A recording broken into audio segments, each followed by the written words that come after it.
Je pense que vous savez tous ce que c'est qu'un shonen neketsu. Ces mangas qui prennent la méritocratie, le dépassement de soi, le pouvoir de l'amitié, esprit shonen, mentalité kaizen, appelez ça comme vous voulez. Le problème de la plupart des neketsu, c'est qu'ils nous montrent souvent sur le message qu'ils sont censés transmettre. Le plus connu, c'est Naruto, réincarnation de Ashura et enfant de la prophétie, ce qui lui a permis d'être une légende du monde shinobi à 16 ans. Mais il y a aussi Deku, pistonné par All Might, Asta qui ne maîtrise pas la magie, mais attention, il maîtrise l'anti-magie, littéralement le cheat code contre la magie. Goku est un Saiyan, Luffy a le fruit du dieu soleil, même si ces deux derniers sont moins graves parce que le message des mangas respectifs n'a jamais été que n'importe qui peut être le roi des pirates ou le sauveur de l'univers. Cependant, il y a un manga qui représente parfaitement cet esprit shonen, mieux que tous les autres. Ce manga, c'est Hajime no Ippo, un manga de sport créé en 1989 et toujours en cours de parution à l'heure actuelle. Créé par George Morikawa, un japonais qui s'appelle George MDR. Le manga raconte l'histoire de Ippo, un garçon timide qui se fait un peu bully. Un jour, un boxeur du nom de Takamura va l'emmener dans son club de boxe. Après qu'il se soit fait tabasser, il va alors se défouler sur un sac de frappe et se découvrir une passion pour la boxe. Ce manga a marqué tous les fans d'anime et de sport parce que Ippo est un personnage hyper inspirant, en dehors du fait que ce soit tellement un œil qu'il essaye de gérer la même meuf depuis 1500 chapitres. Ippo, c'est un personnage rempli de détermination, un acharné du travail qui s'entraîne tout le temps. Durant tout le manga, on va suivre son ascension à travers ses entraînements, ses doutes, ses victoires, ses défaites et plus globalement sa vie en général. Le mec n'a pas de démon renard, pas de fruit du démon, pas de sang spécial ou je ne sais quoi d'autre. Il porte juste ses coronets sur le ring de boxe. On pourrait alors croire que le message du manga s'arrêterait à un simple discours méritocratique à la base de si tu le veux, tu le peux, si tu t'entraînes assez. Mais non, c'est pas seulement ça. Il y a d'autres facteurs à prendre en compte. Dans l'un des passages les plus iconiques du manga, le flashback de Kamogawa, le mentor de Ippo, ce dernier sera confronté à l'américain Ralph Anderson pour venger son ami victime d'un coup du lapin par ce dernier. Le problème, il est beaucoup trop fort. Que ce soit physiquement, il mesure 1m78 contre 1m62 pour Kamogawa, mais aussi les Américains ont une meilleure culture de la boxe. Ils sont bien plus développés à ce niveau-là. Mais Kamogawa doit gagner, car en plus, Anderson représente un symbole de domination durant la période d'occupation américaine, à laquelle le Japon fait face depuis la fin de la Seconde Guerre mondiale. Hiroshima, tout ça, je vais pas vous refaire l'histoire. C'est pas de la simple détermination, c'est de la folie. C'est comme si sa vie était en jeu durant le combat. Le mot d'ordre est simple, gagner. Et c'est ce qu'il va faire en lui assénant un coup final qui lui a broyé les côtes et perforé les organes, mais pas sans conséquence. Son corps ne l'a pas supporté et il en ressort avec des séquelles qui ont mis fin à sa carrière. C'était le prix à payer pour cette victoire, mais ça valait le coup, parce que perdre aurait été pire que la mort. Celui qui n'a pas hurlé de hype à ce moment-là me jette la première pierre. Le mec lui a rendu Hiroshima et Nagasaki dans le torse. Là vous allez me dire, ah bah au final c'est un message méritocratique, vu qu'à la fin c'est celui qui s'entraîne le plus qui gagne. Sauf que absolument pas. Le manga nous dit que certains bénéficient d'avantages naturels, comme une meilleure génétique ou la chance d'être né dans un endroit plus propice à la réussite, littéralement Ralph Anderson. Et que ceux qui n'en bénéficient pas, comme Kamogawa, doivent faire 100 fois plus pour atteindre leur niveau. Regardez juste l'entraînement de Détraqué. Il a rasé un tronc d'arbre à la seule force de ses poings. L'un a travaillé dur mais s'est reposé sur ses acquis de privilégié, l'autre s'est entraîné à s'en détruire le corps pour surpasser ce privilège qu'il n'a pas eu. Mais il aurait très bien pu perdre, parce que la volonté ne fait pas tout. Dans la boxe, c'est toi contre toi, que tu sois privilégié ou non. Si tu fais rien pour t'élever au niveau des plus grands, t'auras pas ta place au sommet. Bref, Ippo c'est la vie, et si vous avez pas vu, je vous conseille au moins l'anime qui a bien vieilli. Parce que bon, je vais pas vous conseiller de lire un manga de 1500 chapitres. Il y a de grandes chances que GTA 6 soit sorti avant que vous soyez à la moitié du manga. Maintenant, j'aimerais faire un parallèle avec le monde réel, avec un clip de Babsan qui a fait polémique, parce qu'il a dit ça. Arrêtez d'avoir une mentalité de faible. Sur Twitch, là, à l'heure actuelle, je suis dans le top 0,00005. Et je suis qui? Moi, je traînais pas avec Gotaga quand j'étais petit, je regardais même pas les streams. Et pourtant, là, j'ai autant de viewers, c'est le top 0,000. Arrêtez d'avoir une mentalité de faible, sinon vous allez rester faible et vous allez jamais grandir dans vos vies. Travaillez, il y a des gens qui arrivent à faire des choses. T'es une exception, je suis pas une exception en fait. C'est une phrase de faible de dire t'es une exception. Il y a quoi de différent chez Michou, chez Inoxtag, il y a quoi de différent? On est des gens normaux qui avons travaillé, qui avons cru en nous et qui n'avons pas abandonné tout simplement. La méritocratie n'existe pas et je m'en fous. Pensez ce que vous voulez, pensez ce que vous voulez. Bande de pessimistes. Vous pensez que le PSG, il y a 10 ans, ils auraient pensé qu'ils allaient gagner? Vous pensez qu'ils allaient taper 5-0 l'Inter en finale de Coupe de Ligue des Champions? Vous pensez vraiment quand ils étaient en train de perdre, là, tout le temps perdre?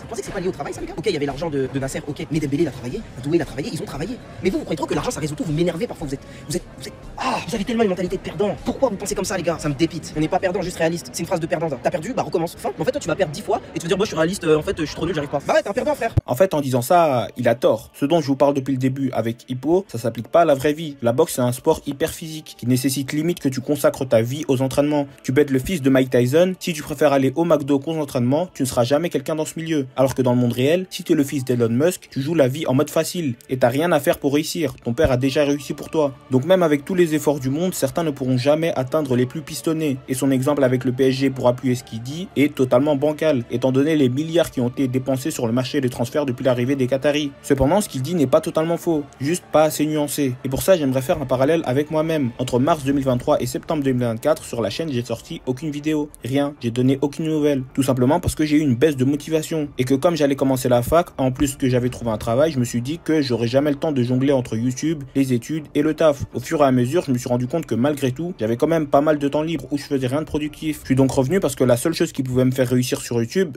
c'est les vidéos. Ce qui est bien avec le monde d'internet, c'est que n'importe qui avec une connexion peut se lancer sans avoir besoin d'être d'un certain milieu. Comme l'a dit Orelsan, si tu veux faire des films, t'as juste besoin d'un truc qui filme. Dire j'ai pas de matos ou pas de contact, c'est un truc de victime. T'as pas besoin d'avoir le budget d'une émission télé, parce que les gens aiment l'authenticité, le fait qu'une personne soit intéressante dans le contenu qu'il propose. Et tous vos youtubeurs, ils ont pas démarré leur chaîne avec 1 million d'abonnés. Ce sont des personnes comme vous, comme moi, qui ont posé une webcam, un téléphone et qui ont appuyé sur le bouton enregistrer. Et c'est qu'après des années qu'ils ont réussi à bâtir quelque chose de solide. Je suis pas en train de dire que la méritocratie existe, parce que le simple fait que certains ont autant voire plus charbonné que des youtubeurs sans pour autant avoir les mêmes résultats, vient tout simplement briser ce mythe. Mais c'est pas parce que la méritocratie n'existe pas qu'on est voué à l'échec. La vie est remplie d'aléas. Par conséquent, le facteur principal de la réussite, c'est le facteur chance. Mais cette chance, c'est que toi qui peux la provoquer. La réussite appartient à ceux qui le veulent. C'est possible de faire un double 6 en lançant des dés, mais pour ça, faut lancer les dés. Et c'est le facteur chance qui va décider au bout de combien de dés lancés t'auras ton double 6. C'est possible de capturer un Pokémon légendaire avec une simple Pokéball. Et c'est le facteur chance qui va déterminer combien de fois tu vas devoir la lancer. Et c'est même possible que tu captures ce légendaire plus vite que celui qui a des hyperballs. Bref, vous avez compris l'idée. N'ayez pas peur de rêver. Si deux personnes ont la possibilité de se lancer sur internet, qui aura le plus de chances de réussir entre celui qui fait des vidéos qui sont certes pas très qualitatives, mais qui fait de son mieux pour créer une communauté, et celui qui s'apitoie sur son sort en se disant que ça sert à rien parce que ça va jamais marcher. Je pense que c'est ça la mentalité de perdant dont voulait parler Papsan. C'est juste qu'il s'est mal exprimé parce qu'on a l'impression qu'il blâme ceux qui n'ont pas réussi. La vraie mentalité de perdant, c'est de systématiquement penser que tout est perdu d'avance et de ne jamais saisir les occasions qui se présentent. Il y a des personnes qui n'ont objectivement pas les moyens de réussir. Bien évidemment qu'on peut pas en vouloir à un sourd, muet, aveugle, tétraplégique parce qu'il n'a pas essayé de se lancer. En Occident, les enfants dribblent les défenseurs pour espérer un jour devenir footballeur pro. Au Moyen-Orient, les enfants dribblent entre les bombes pour espérer survivre.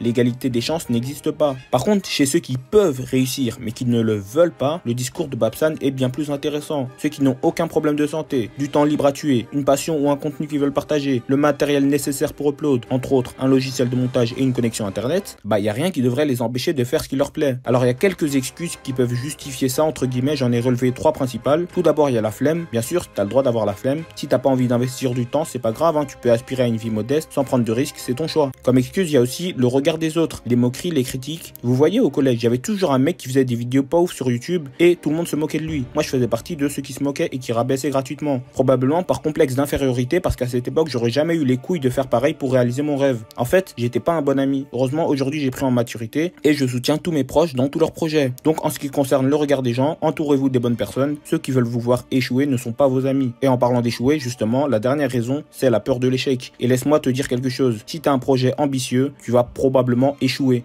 Oui les gars, je suis pas un youtubeur développement personnel qui va vous vendre du rêve en vous faisant croire qu'il y a une formule pour réussir. En fait, s'il y avait une formule pour réussir, tout le monde réussirait. Mais on vit dans un système qui est formaté pour que les gens qui réussissent ne représentent qu'une minorité. Combien d'enfants ont rêvé d'être footballeurs pro? Combien le sont devenus? Tout le monde ne peut pas réussir. Les places au sommet sont limitées. Donc le mieux que tu puisses faire, c'est d'essayer. Essayer parce que t'as rien à perdre. Alors bien évidemment, comme vous l'avez compris, je ne parle pas de tout ce qui est casino, paris sportif, bitcoin et j'en passe. Parce que dans ces domaines-là, si tu prends trop de risques, soit tu fais le braquage du siècle, soit t'es endetté pendant un siècle. Mais dans les domaines où tu sacrifies pas grand chose à part du temps, comme YouTube, c'est l'exemple que je prends le plus souvent, et si tu fais de ton mieux, il peut t'arriver que du positif. Ça va peut-être pas prendre dès le début, mais en améliorant ton contenu, ça va forcément finir par atterrir dans une niche et intéresser des gens. Ne pense pas, agis. Ta réussite, c'est toi qui dois la créer. Pour reprendre les mots de Kamogawa, ceux qui travaillent dur ne sont pas tous récompensés. Toutefois, tous ceux qui ont réussi ont travaillé dur. Et quand je parle de ceux qui ont réussi, je ne parle pas des fils de riches qui sont nés avec une cuillère en or dans la bouche. La réussite, c'est un accomplissement personnel, une conséquence dont tu es l'acteur principal. Aujourd'hui, on est plus de 1000 sur la chaîne. C'est une dinguerie sans nom. Et c'est ça ma réussite. Bien évidemment, je ne compte pas m'arrêter là. Et je compte faire le maximum pour réussir à faire de mieux en mieux et gravir les échelons. Donc abonnez-vous pour qu'on le fasse ensemble. J'avais pas l'habitude de faire ce genre de vidéo, mais si ça vous plaît, quand je fais des liens entre des thèmes de manga et la réalité, likez la vidéo, comme ça j'en ferai plus souvent. J'ai ouvert un Discord récemment, on est 2 pour l'instant avec Alpha. Merci à toi d'être le premier Nakama, t'es le meilleur, venez nombreux. Et sur ce, je vous dis à très bientôt pour une nouvelle vidéo, c'était Aizo, ciao.